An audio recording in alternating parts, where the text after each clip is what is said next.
Shalom.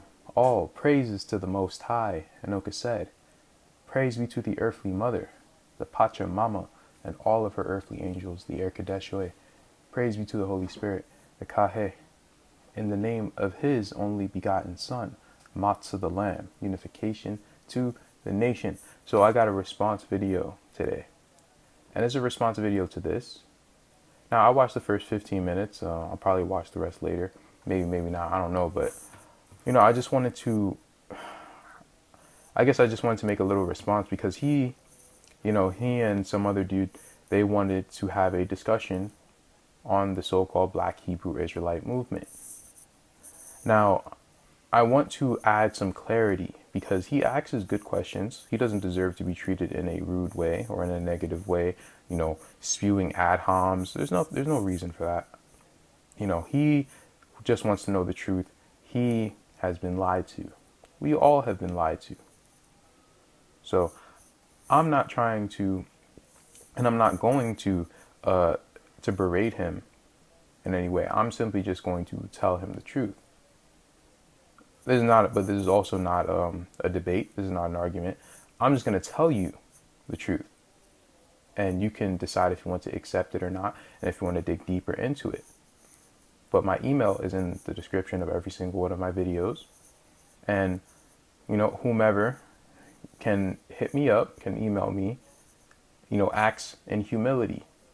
But when I get the spirit of you not having the humility, I'm not going to answer your questions.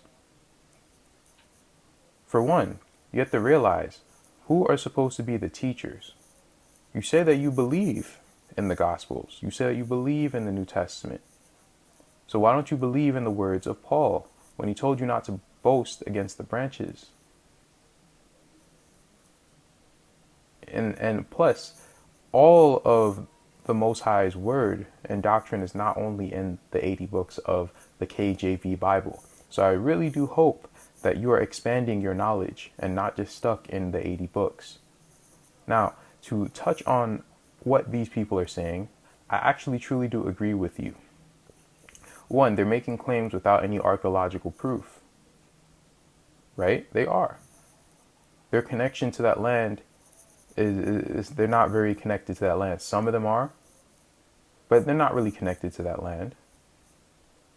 But they're still Israelites. They still are descendants of the seed line of Jacob. Some of them are. I'll say some of them are. But they did not come from that land. So how is that? Well, for one, you cannot believe archaeological proof over what the scriptures are saying. And from that standpoint, you're already, you're not going to get it. Because there are people, so-called white people, who have said, no, these people actually are the children of Israel. Why? They're not going by archaeological proof or evidence. They're going by the prophecy. They're going by the spirit. They're seeing how these people have been treated and how they fit all of these curses. Those people over there do not fit the curses. They don't fit the blessings. They don't fit the blessings or the curses. But honestly, the black Africans, they don't fit the blessings either. Why? Because they're trying to attach themselves to a land that they're not from. And I put you on a bad, I guess. Well, let me start from the beginning, because I'm not saying that you shouldn't look at archaeological evidence or proof. You absolutely should. But when you use that to try to say who the Israelites are, you're in error. You're not going to find them. You have to couple what is the scriptures? Just stick to the 80 books, because I can prove it. I can prove exactly who they are without with other books, with the books that the Most High has released in these last days. I can use those books to tell you who they are and to tell you who they're not. But I'm just going to stick to whatever you're reading. The children of Israel were supposed to lose their identity, and they're supposed to get it back towards the end times. They were supposed to be scattered to the four corners of the world. And if you want to say the so-called Holocaust was that event of Deuteronomy 28:68, if you actually do research, you need to be a historian if you're really going to make claims. The Holocaust did not happen. And YouTube's going to come at me for that. It is what it is. It did not happen. That was an event in Russia where it was actually those quote unquote Jews killing Christians, white Christians like you. And then they killed a bunch of people in that area where the so-called Holocaust happened to cover it up and to just to say whatever story they wanted to say. And not only that, that land over there is not the original land of Israel. That is a big lie. It's a big lie. And if you believe in the Bible, you should figure this out. None of the places fit over there. None of the description of the land fits over there. Nothing fits over there. If it does fit, it's because they have really made a lot of things fit. For example, did you know that the Mediterranean Sea was not always there? That is a product of the Strait of Gibraltar. That wasn't always there. That's one. You're not going to believe this. It is what it is. But you know what? I'm going to show you anyway. Whether you believe it or not, it's your choice. But Terra Australis. Check this out.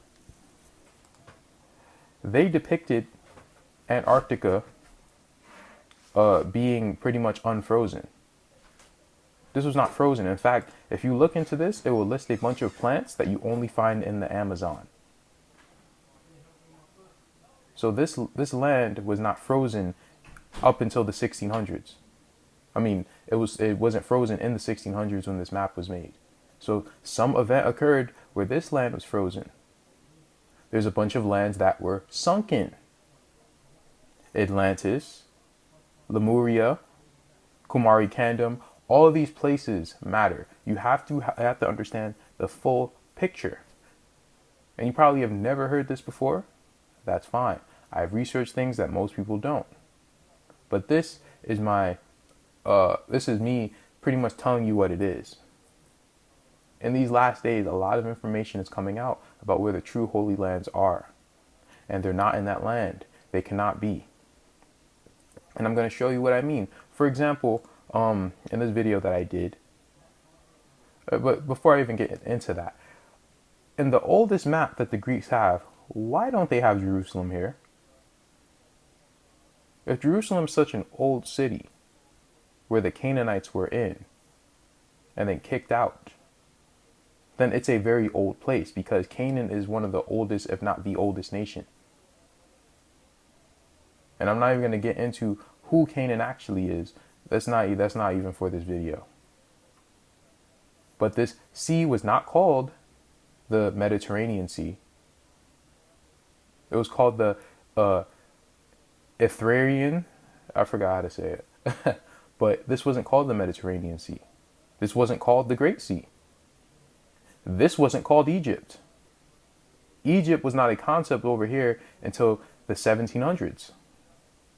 So Egypt wasn't here. The Egypt wasn't here. Jerusalem wasn't here. So where is it? Let's go to this. You said you want archaeological proof? Okay. In the long war over how to reconcile the Bible with historical fact, the story of David stands at ground zero. There is no archaeological record of Abraham or Isaac or Jacob. There is no Noah's Ark. Nothing from Moses. Joshua did not bring down the walls of Jericho. They collapsed centuries earlier, perhaps in an earthquake.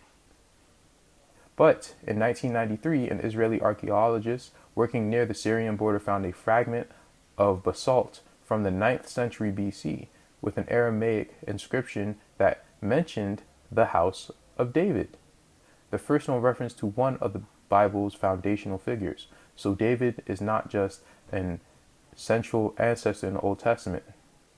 he may also be the only one we can prove existed. So the only tribe, if Israelites were in that land, it was only the house of David.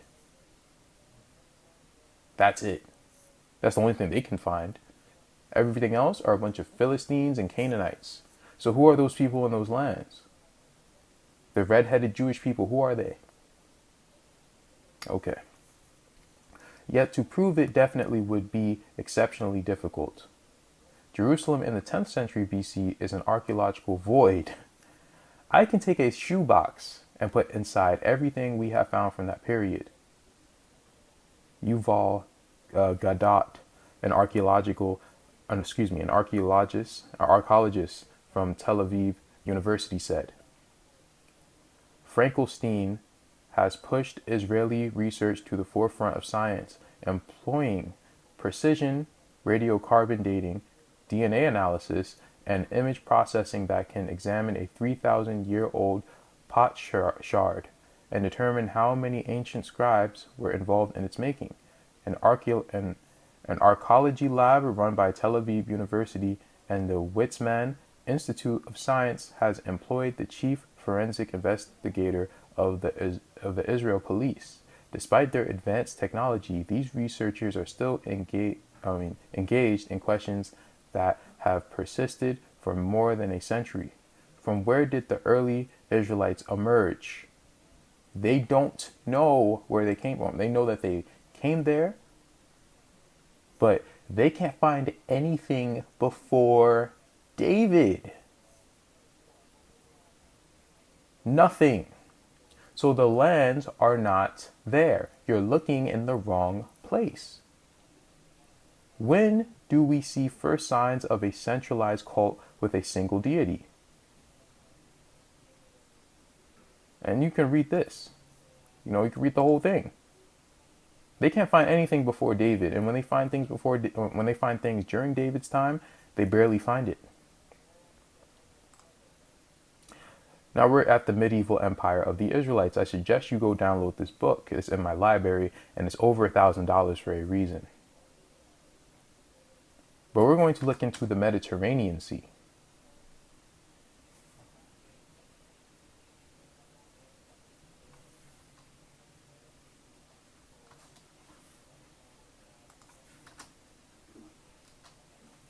Computer running slow.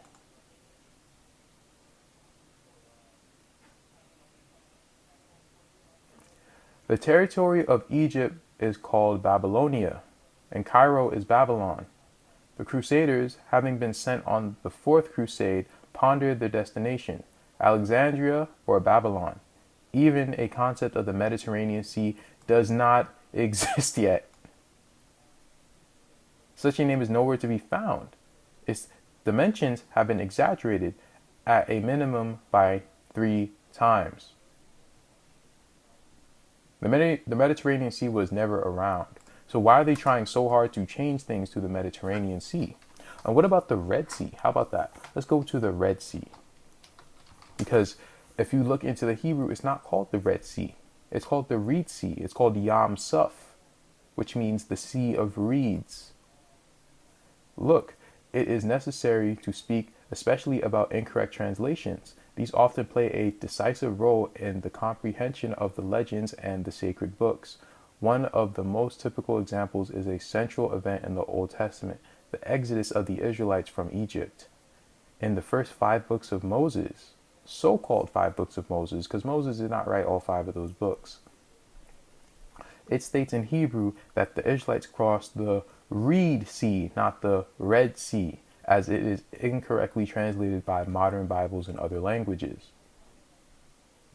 If one suspends the question of whether in fact there had ever been an exodus from Egypt at all, and examines the possibility of this having happened critically, then the conclusions which follow from this undo the account. You see, a reed has never grown, and no reed will ever grow in salty seawater. Consequently, the Israelites, when they were saved from Pharaoh's pursuing troops, crossed not a sea, but some kind of huge swamp in which the heavy chariots of the enemy got stuck and sank. But then it remains to be established where this might have been located. inasmuch as in the desolate Sinai there were not, and can hardly have been, very many significant reed beds. So that Red Sea that they're talking about, this salty water sea, this is not it. That's not the Red Sea. This is the sea from the Pacific Ocean or the Arabian Sea that goes into here. This is not the Red Sea. Or it's not the real sea that they crossed. They did not cross this. That's BS. And they pretty much incorrectly translated it because they know no one's going to check. And then, people, they're KJV only. So they don't look into these things. And I can go on and on. I can go on and on and on and on about the inconsistencies. Right? I do it all the time on my channel. So these people who say that, all the Israelites are African, no, they're wrong. But some of the lands of Israel could actually be in Africa. In fact, they fit Africa more than the Middle East. But they still don't fit the lands of the scriptures. But they fit better than the Middle East. So you're looking in the wrong place. And if I'm going to be real with you, the reason why a lot of these people call themselves Jews is because King David made them convert after he kicked their asses. That's why they call themselves Jews today. They're not the Jews, and this is not even the land of the Jews. This is the land of the Phoenicians, in which some of the Jews were a part of. This was a trading post. This was called the land of sojourners. This is not the Holy Land. That's ridiculous. This is not the Holy Land. It's not. It's just not. Sorry to burst your bubble. And this pretty much tells you what it is. Because there are no mountains here. In fact, let's look up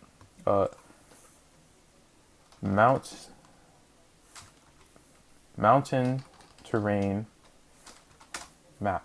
Oh. World map?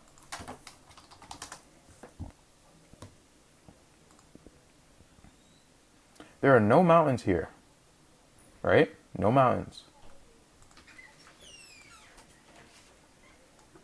So Jerusalem has to be in a place where there are mountains, right? The mountains have to surround Jerusalem. So just look for the mountains and you'll find Jerusalem. And then you have to match up the lands.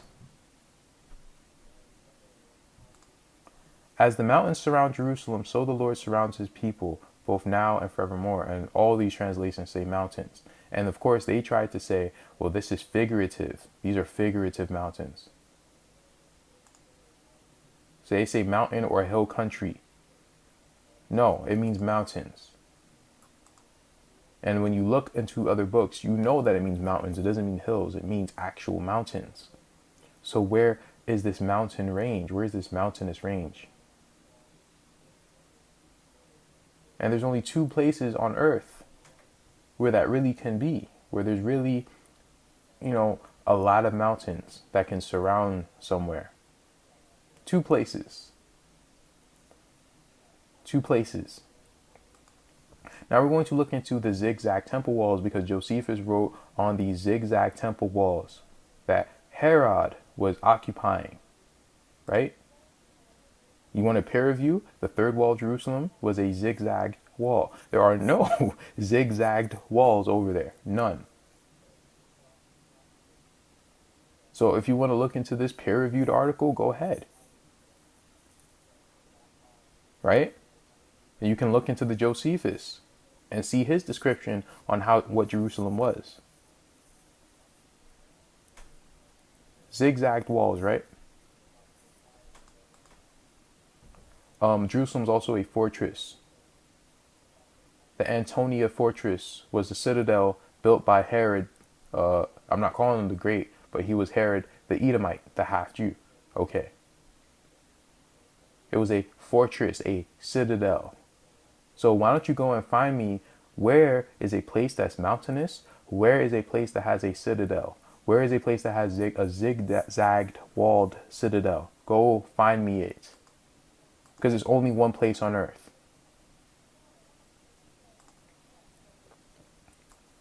Only one place on earth.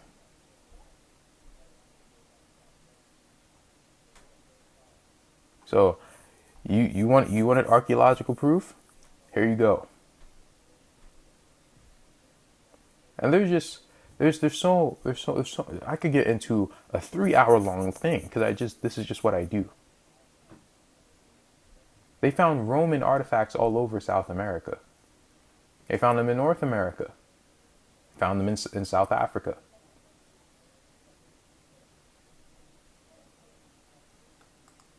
But here's the funny thing, and I did a video on this.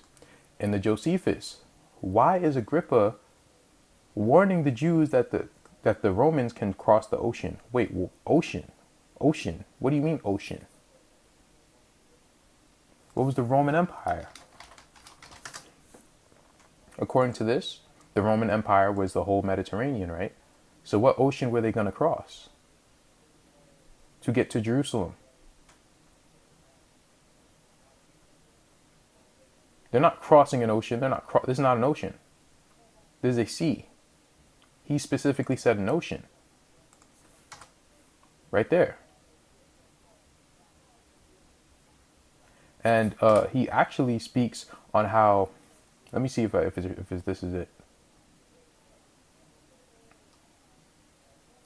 Nay, rather they seek for somewhat still beyond that, for all Euphrates is not a sufficient boundary for them on the east side, nor the Danube on the north, and for their southern limit, Libya hath been searched over by them as far as countries uninhabited, as is Cadiz,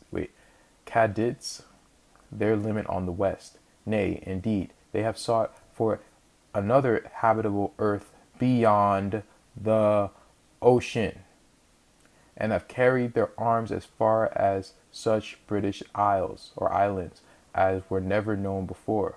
Therefore, so he's making a comparison. What therefore do you pretend to? Are you richer than the Gauls, stronger than the Germans, wiser than the Greeks, more numerous than all men upon the habitable earth? So the reason why he's even comparing them to the British islands is because the British are also surrounded by an island. I mean, they're also surrounded by the ocean. So where's Jerusalem? You need to know where the land is if you're going to make any, anything. You need to know where it is. So no, the Israelites were not black Africans, but they definitely weren't those people over there. They were copper colored Indians. Hit up my email if you want to know more. I'm not a racist or anything like that, but I will tell you about yourself. I will tell you what so-called white people have done historically. I will say that. I don't care if it hurts anyone's feelings, because this is part of repentance. And if you truly want to repent, it needs to be done in humility. And you need to know who the real teachers are, because that's not your role.